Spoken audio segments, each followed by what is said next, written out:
조은누리 양의 회복 속도가 빠른 것으로 알려졌습니다. 실종 당시 상황에 대한 조사도 진행되고 있습니다. 청주공항을 기반으로 한 에어로케이가 일본 불매 운동이라는 변수를 만났습니다. 신청한 취항지 절반이 일본 노선입니다. 청주 시내버스 준공영제 논의가 탄력을 받고 있습니다. 이르면 내년 하반기에는 시행될 것으로 보입니다. 농가가 폭염과 사투를 벌이고 있습니다. 하우스 온도를 낮추는 장치가 효자 노릇을 톡톡히 하고 있습니다.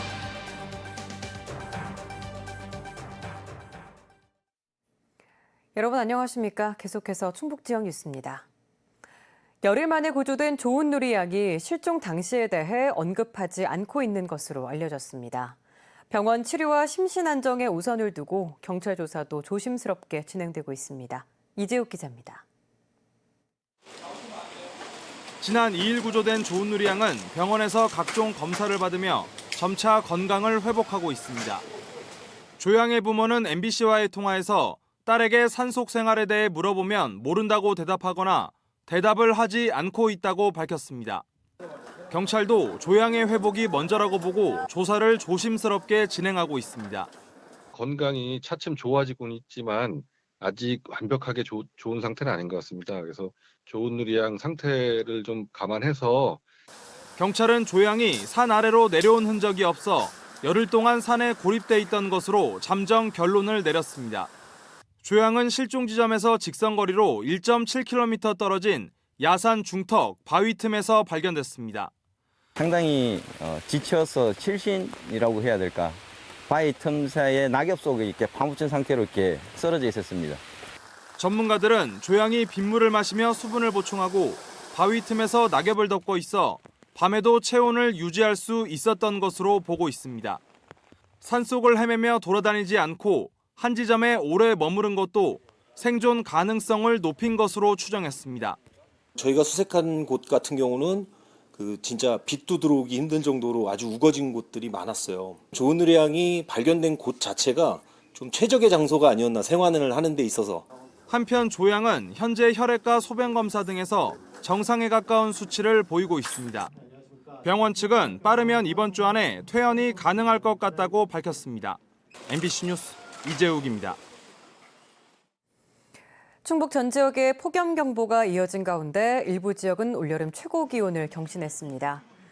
단양 37.6도, 제천 수산이 37.4도, 충주 엄정 36.9도 등으로 올해 들어 가장 높은 기온을 기록했고 다른 지역도 옥천 35.8도, 청주 35.4도 등 35도 안팎으로 무더웠습니다. 청주 등 일부 지역은 소나기가 내리면서 습도가 올라 체감기온과 불쾌지수는 더욱 높았습니다. 청주기상지청은 이번 무더위가 제8호 태풍 프란시스코의 영향권에 드는 내일 밤부터 조금 누그러질 것으로 내다봤습니다. 이런 날씨 속에 시설하우스 내부는 찜통을 방불케 할 정도여서 작물 생육에 적지 않은 지장을 주는데요. 하우스 안의 온도를 낮춰주는 여러 장치를 현장에서 적용해봤더니 효과가 만점이었습니다. 임용순 기자의 보도입니다. 방울토마토가 자라고 있는 시설하우스. 내부 온도가 40도를 훌쩍 넘습니다.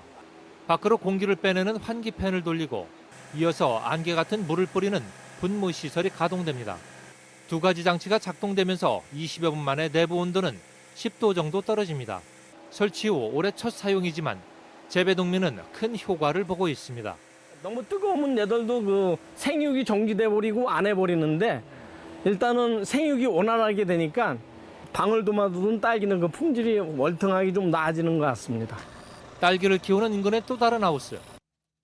2000여 제곱미터 내부에 햇볕을 차단하는 대형 가림막이 드리워집니다. 자동으로 움직이는 분무 시설이 딸기 묘목을 차례로 훑고 지나갑니다. 이곳 내부 온도도 10도 안팎까지 떨어집니다. 수확까지는 4, 5개월을 더 기다려야 하지만 작물 생육에 이미 큰 도움을 보고 있습니다. 설치를 안 했을 때에는 키가 엄청 컸었는데 올 같은 경우에는 이거 설치하고 나서 이 크는 게 엄청 이게 절간이 짧다 그럴까 그러면 엄청 작게 크는 거죠. 꽃눈 형성이 잘 된 것 같아요. 농촌진흥청이 개발한 이 기술은 시설하우스 내부 온도를 낮추기 위해 두세 가지 장치를 복합적으로 적용합니다. 청주시는 이 기술을 도입해 간단원가 5곳에 지역 실정에 맞도록 설치해 시범 운영하고 있습니다.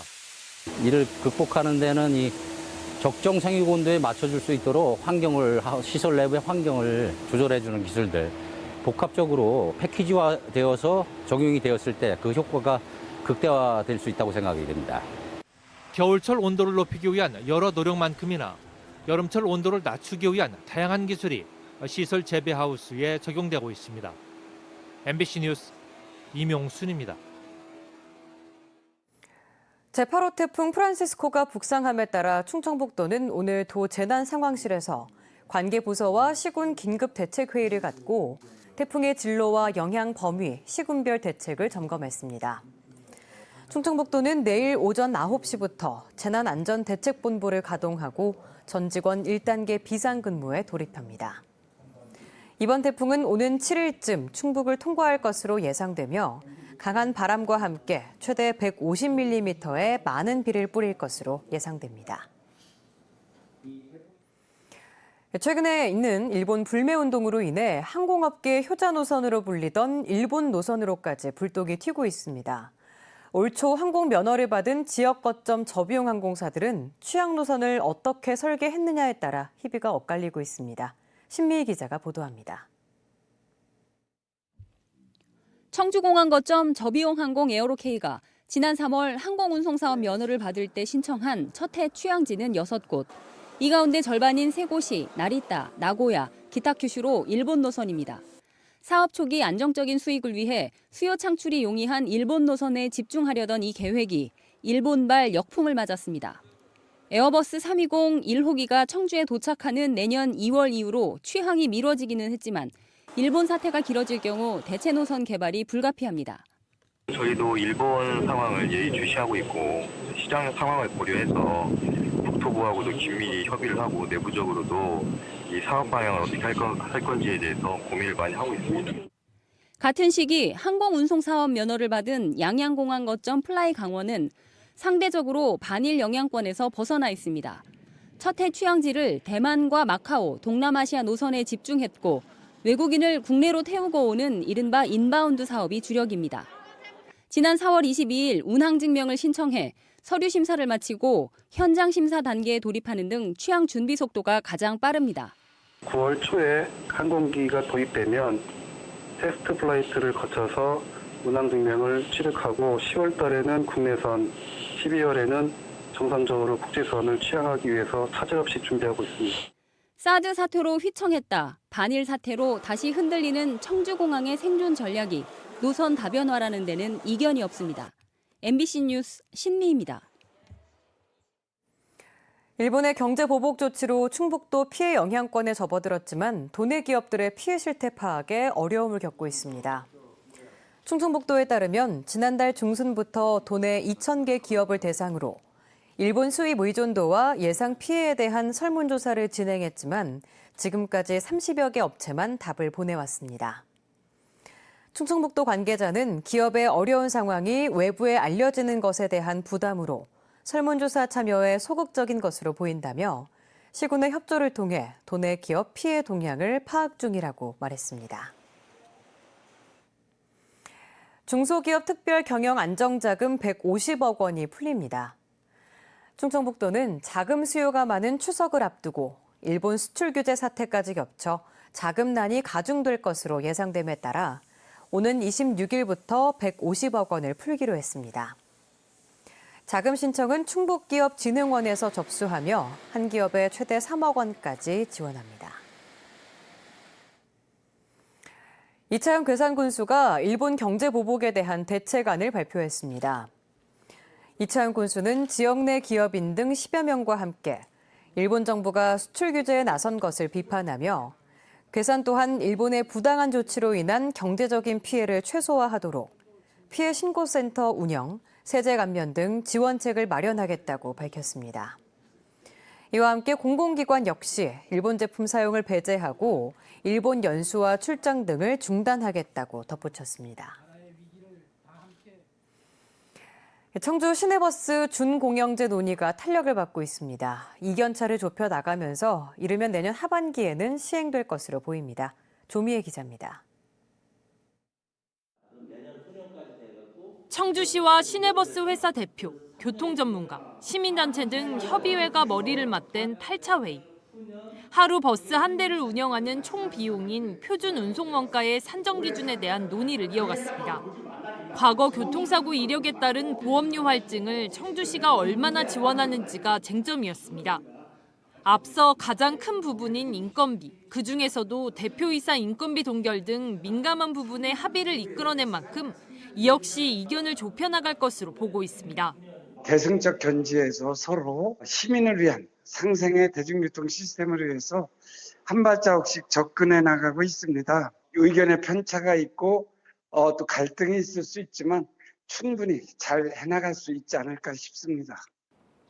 청주시는 합의가 끝나는 대로 표준 운송원가 수치 정량화를 위한 용역에 다시 착수할 계획입니다. 이와 함께 신규 개발지구와 전기버스 충전소 입지 등을 고려해 2년 전 실시했던 노선 개편을 위한 용역의 수정도 불가피하다는 입장입니다. 또 전국에서 처음으로 협약서의 노선 운영 관리에 대한 권한과 기한을 명문화하는 등 부작용을 최소화하겠다는 방침입니다. 수익금 공동관리위원회에 대해서 논의를 할 거고, 지금까지 준공에서 문제가 됐던 그 갱신주기에 대한 것도 같이 좀 논의가 될 예정입니다. 청주시는 연말까지 협의회와 논의를 마무리 짓고 6개월간의 준비 기간을 거친 뒤 이르면 내년 하반기부터 버스 준공영제 시행에 들어갈 계획입니다. MBC 뉴스 조미입니다. 충북의 5개 학교가 새롭게 문을 엽니다. 충청북도교육청은 내년 3월 호암지구와 대소원면에 문을 여는 초등학교와 초중학교 2곳을 시작으로 내년에 유치원 1곳과 초등학교 2곳, 초중 통합 운영학교 2곳 등 모두 5개 학교가 개교한다고 밝혔습니다. 특히 충북에서 초중과정 통합 운영학교가 신설되는 것은 이번이 처음입니다. 도교육청은 공모를 통해 신설학교 이름을 최종 확정할 계획입니다. 충주시 달천동에 들어설 복합 쇼핑몰 해피몰을 두고 인근 주민들이 반발하고 나섰습니다. 달천동 주민들은 오늘 해피몰 공사 현장 앞에서 집회를 열고 쇼핑몰 건설로 마을 진출입로가 상가 진입로로 활용되고 가까웠던 버스 승강장이 멀어지는 데다 쇼핑몰 주차장과 마을 경계에 방음벽이 없어 주민 피해가 예상된다며 대책 마련을 촉구했습니다. 이에 대해 충주시는 공사 허가 전 교통 영향평가를 거친 결과이며 방음벽 설치 등은 용역사와 협의할 일이라고 밝혔습니다. 충주 도심 주요 교차로에 회전 교차로 설치가 완료됐습니다. 충주시는 28억 원의 예산을 들여 7개 도로가 만나는 예선 교차로를 비롯해 제1로터리와 제2로터리 등의 신호 교차로를 회전 교차로로 바꾸는 공사를 완료했다고 밝혔습니다. 회전 교차로는 반시계 방향으로 회전해 통행하는 방식으로 교통 체증 해소와 사고 발생 빈도를 낮추는데 효과가 있는 것으로 알려져 있습니다. 단양군이 체험형 민물고기 축양장 시험 운영에 나섰습니다. 단양군은 지난해 12월 영춘면에 1000여 제곱미터 규모로 건립된 전국 최초의 체험형 민물고기 축양장에서 적응 여부 등을 살피고 있습니다. 충북지역 뉴스였습니다. 고맙습니다.